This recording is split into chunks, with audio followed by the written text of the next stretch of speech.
yaliyonenwa sasa yametimia. Tunaona dalili, ziko wazi mia kwa mia. Alisema Baba yetu, tutawajua kwa matunda. Lakini leo tumeona fedha imewafunga, wenye kupenda pesa kuliko roho za watu. Wanauza tumaini kama biashara ya sokoni, wakilitaja bure jina la Yesu juu ya mimbari, lakini mioyo yao iko kwenye mali. nabii wa mchongo, nabii wa mchongo, Anatumia jina la Yesu kutafuta pesa.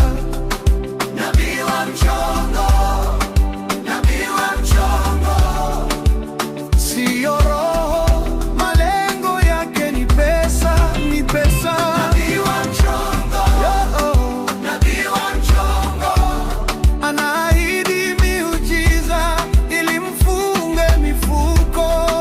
nabii wa mchongo, Yeah. nabii wa mchongo, Anasema wokovu, anafukuzia pesa. Analia machozi, si ya toba, ni ya maigizo.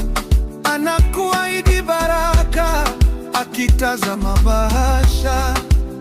Anakuita mtoto, akikusukuma kwa kauli tamu, lakini ndani ya chumba anahesabu tu noti.